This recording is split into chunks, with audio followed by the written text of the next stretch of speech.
దానిలో మాకు కనబడిన జనులందరూ ఉన్నత దేహులు. సంఖ్యాకాండం 13వ అధ్యాయం 32వ వచనం. అక్కడ వాళ్లకు కనబడిన వాళ్ళంతా దీర్ఘకాయులే, రాక్షసులే. కాని కాలేబు యెహోషువలకు మాత్రం దేవుడు కనిపించాడు. సందేహించేవాళ్లు సణుగుతారు, అక్కడికి మనం వెళ్లలేమని. నమ్మకం ఉన్నవాళ్లైతే పదండి, వెంటనే బయలుదేరిపోయి దానంతటినీ స్వాధీనం చేసుకుందామంటారు. అది మన శక్తికి మించింది కాదులే అంటారు. ఉన్నత దేహులంటే మనకు అడ్డుగా నిలిచే గడ్డు సమస్యలే.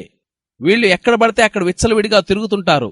ఈ రాక్షసులు మన కుటుంబాల్లో ఉన్నారు, మన సంఘంలో, మన సమాజంలో ఉన్నారు, మన హృదయంలో ఉన్నారు. వాళ్లని ఓడించాలి. విశ్వాస వీరులన్నారు, వాళ్లు మనకి ఆహారం, వాళ్లను మింగేద్దాం పదండి అంటే ఈ ఉన్నత దేహులున్నారు కాబట్టి వాళ్లను ఓడించడం ద్వారా మన బలాన్ని నిరూపించుకుందామన్నారు. వాళ్లు లేకపోయినట్లయితే ఈ అవకాశం మనకుండేది కాదు కదా. యెహోషువ కాలేబులకున్న విశ్వాసాన్ని మనము నేర్చుకుందాం. దేవుని వైపుకు చూస్తే మన కష్టాలను ఆయనే తీరుస్తాడు. మన పనిని మనం చేయడానికి వెళ్లే దారిలోనే ఈ దీర్ఘకాయులు మనకు తారసపడతారు. ఇశ్రాయేలీలు ముందుకు అడుగు వేయబోతున్న సమయంలోనే ఈ దీర్ఘకాయులు బెడద వచ్చి పడింది. చెయ్యవలసిన పని మానుకుని వెనక్కి తిరిగితే ఏ రాక్షసుడు వాళ్ల జోలికి రాలేడు. అందరూ అనుకుంటారు మన జీవితాల్లో దేవుని శక్తి మనల్ని అన్ని సంఘర్షణలకి, శోధనలకి అతీతంగా ఉంచుతుందని.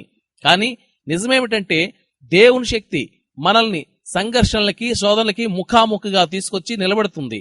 రోమ్ పట్టణానికి మిషనరీగా పౌలు ప్రయాణమై వెళుతుంటే దేవుడు తన శక్తి వలన పౌలుకి తుఫానులు, పెనుగాలులు, శత్రువులు ఏమీ ఎదురుపడకుండా సుఖమైన ప్రయాణాన్ని అనుగ్రహించవచ్చుగా.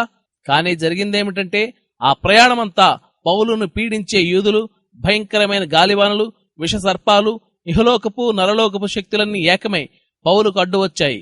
తప్పించుకోవడం ఎంత కష్టమైపోయిందంటే చివరికి పౌలు తనంతట తానే ఒక చిన్న కొయ్యముక్క సహాయంతో ఈదుతూ ఒడ్డుకు చేరవలసి వచ్చింది. మరి అంతులేని శక్తివంతుడైన దేవుడు మనకున్నాడు కదా. అవును, ఉన్నాడు.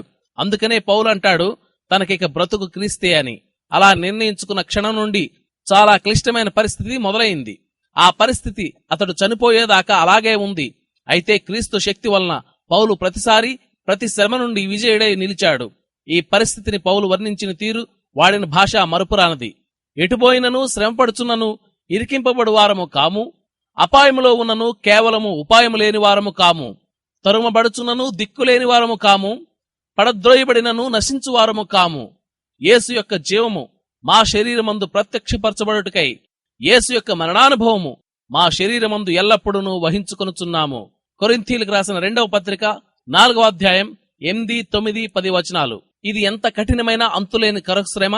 హెబ్రీ భాషలో పౌలు వర్ణించిన ఆ కష్టాలను తెలుగులో అనువదించడం చాలా కష్టం. 5 దృశ్యాలు కనిపిస్తున్నాయి అక్కడ. మొదటిది, శత్రువులు అన్ని వైపుల నుండి చుట్టుముట్టడం. అయినా పౌలును నలిపేయలేకపోవడం. ఎందుకంటే పరలోకపు పోలీసులు ఆ గుంపులను చెదరగొట్టి పౌలు తప్పించుకు వెళ్లడానికి చాలినంత దారిని ఏర్పాటు చేసేవారు. అంటే శత్రువులు ఆవరించారు గాని మేము నలిగిపోలేదు అని అర్థం. రెండవ దృశ్యం ఏమిటంటే దారి పూర్తిగా మూసుకుపోయింది గాని ఎలాగోలా దారి చేసుకుని వెళ్లాము అన్నది. తరువాత వెయ్యాల్సిన అడుగేమిటో కనిపించేంత మట్టుకు చిన్న కాంతిరేఖ ప్రసరించింది. మూడవ దృశ్యంలో శత్రువు వెన్నంటి తరుముకు రావడం, పౌలును కాపాడేవాడు మాత్రం అతన్ని విడిచిపోకుండా అతని ప్రక్కనే ఉండడం. నాలుగవ దృశ్యం హృదయానికి మరీ హత్తుకుపోయేదిగా ఉంది. శత్రువు పౌలుని తరిమి పట్టుకోగలిగాడు. చాచిపెట్టి ఒక దెబ్బ కొట్టి పౌలును పడగొట్టాడు. అయితే అది చావు దెబ్బ కాదు.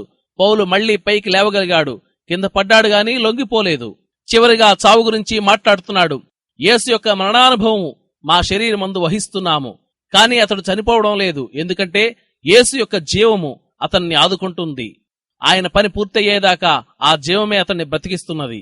ఎంతో మంది దేవుని మూలంగా స్వస్థత పొందే అనుభవాన్ని ఎందుకు పోగొట్టుకుంటున్నారంటే పోరాటం లేకుండా అదంతా తేలిగ్గా తమకు దక్కాలనుకుంటారు. పోరాటం చెలరేగినప్పుడు, యుద్ధం చాలా కాలం జరుగుతూ ఉన్నప్పుడు వాళ్లు నిరుత్సాహపడిపోయి లొంగిపోతుంటారు. తేలిగ్గా దొరికేదేది దేవుని దగ్గర లేదు. పరలోకపు కొట్లలో చవక రకం సరుకులేమీ లేవు. దేవుడు తన దగ్గర ఉన్నదంతా త్యాగం చేసి తన విమోచనను మనకోసం సిద్ధం చేశాడు. కష్టకాలాలు విశ్వాసాన్ని నేర్పే పాఠశాలలు, వ్యక్తిత్వానికి మెరుగులు దిద్దే కార్ఖానాలు. మనం మానవపరమైన శక్తిని అధిగమించి మన మానవ శరీరాల్లో దైవశక్తిని ధరించుకోవాలంటే కానుపు నొప్పుల్లాగా ఎంతో కష్టపడాలి. చెమట, కన్నీళ్లు ప్రవహించాలి. పాత నిబంధనలోని పాత ఉదాహరణ తీసుకుంటే మోషే చూసిన పొదం అండుతూ ఉంది గాని కాలిపోవడం లేదు. కష్టాలకు గురవుతున్న దేవుని ప్రియబిడ్డల్లారా, నమ్మిక ఉంచగలే శక్తి మీకు ఉంటే మీరెన్నటికీ పడిపోరు. స్థిరంగా నిలబడి ఉండండి.